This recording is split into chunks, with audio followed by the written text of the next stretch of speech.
I'm feeling so overwhelmed at the moment and just really struggling to just deal moment to moment with the brain injury that I sustained through the protracted withdrawals that started 10 months ago and are still continuing on strongly. My head just feels tight. My brain chemistry is so out of balance that my emotions are just everywhere.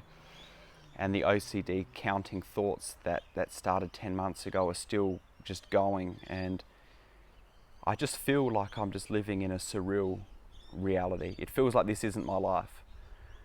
And I don't know how to cope with it, really.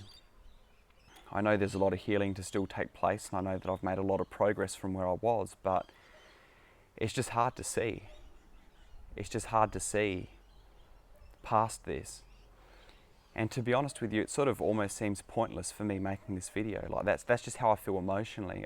I come here and I just think to myself, well, what's the point? I'm stuck in this situation. I'm trying to cope with it. It's overwhelming, it's grueling, it's just a hard slog.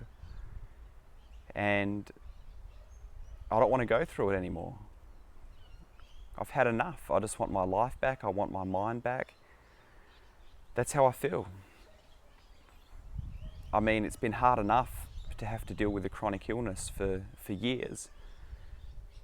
But at least in that place, I was able to find a place of contentment and joy, even in the midst of the great physical sufferings. I could lay there, sit there still and be calm and get my perspective in order. But with this, it just messes with your brain. It's just I don't even know how to describe it. It's a nightmare. And I don't know when it's going to go away, or if it's going to go away, or what it's going to look like. So I just have to keep persevering. It's all I can do. I don't have another choice. There's no other option. I don't know if you're going through something where you're really struggling right now, but I can see from what I've been handled that there are some real curveballs that can be thrown at you in life, and you can find yourself in a position that you never would have imagined that you would end up in. And you think, why me? Why am I in this position? I know everyone goes through something, but I'm like, why? And even on top of the illness, why is my brain like this now? It's so hard to come to a place of acceptance without coming to a place of resignation. And it makes everything 100 times harder. Someone said to me when talking about the mind that it almost feels like they'd rather have every bone in their body broken than go through something with their mind, and that's how I'm feeling at the moment. So the question is, where do you go from this place? What do you do in this place?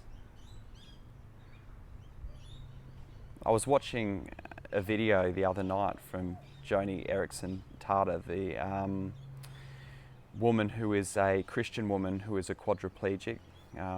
She suffered the injury when diving at the age of 17, and she said she was lying in the hospital bed thinking, how am I going to live my life like this? And she fell into a dark depression. And then I was watching a video from about 10 years ago, and she said she's been going through quadriplegia for 46 years. And I thought, that's a long time.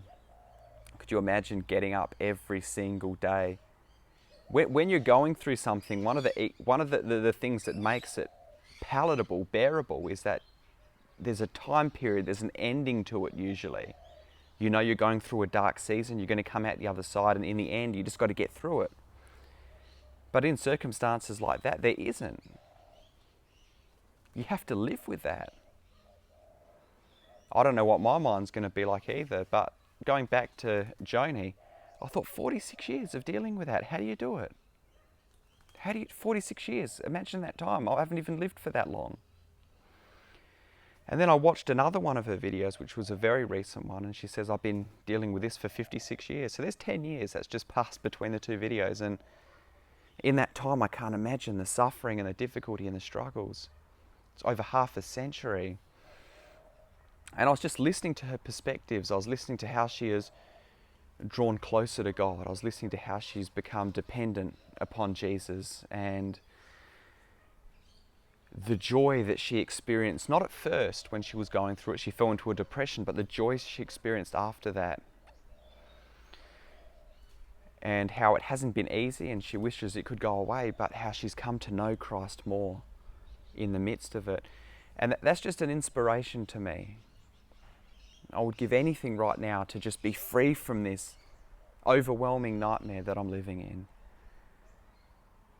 But as a Christian, nothing is meaningless. And I love to look to the example of someone like her and to think to myself, you know what? If she can do that in the circumstances she's in, I can do the best that I can do right now. I can trust God in the circumstances right now. Even if I can't see a way out, I can trust Him in it.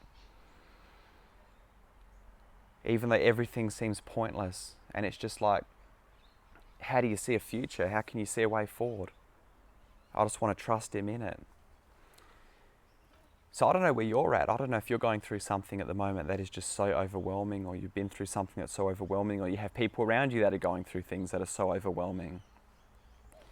But I want to say that without Christ, it would be pointless, it would be meaningless. I don't know what my life would be without Christ.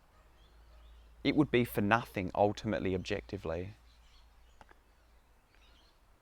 It would be better to not live, really, than going through some of the circumstances people go through. But as Paul said, that to live is Christ and to die is gain. And he said, I don't know which one I choose, but I know for the sake of the people that I need to reach, I'm going to choose to live here.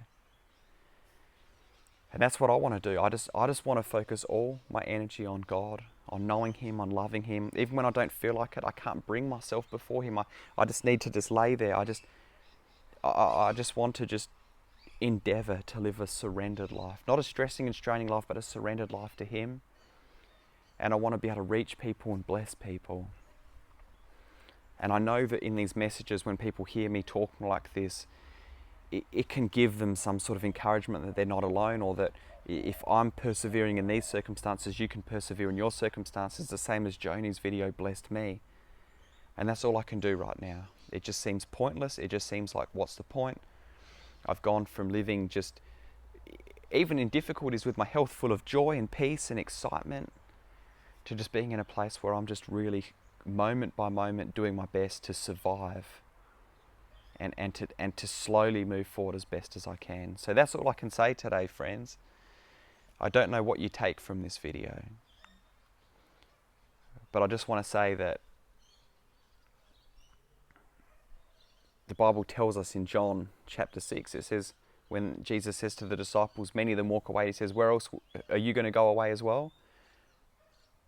And the response is, where else are we going to go? Where else am I going to go?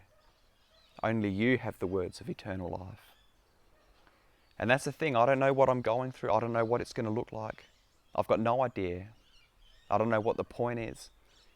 But what I do know is who has the words of eternal life, and who I can run to in the midst of it, and who you can run to in the midst of your suffering. Friends, leave your comment below. I would love to hear from you. I'm going to put a video up on the screen from my other channel, Line of Fire Ministries, which talks about suffering. I did it recently. I'm not sure if you've seen it or not.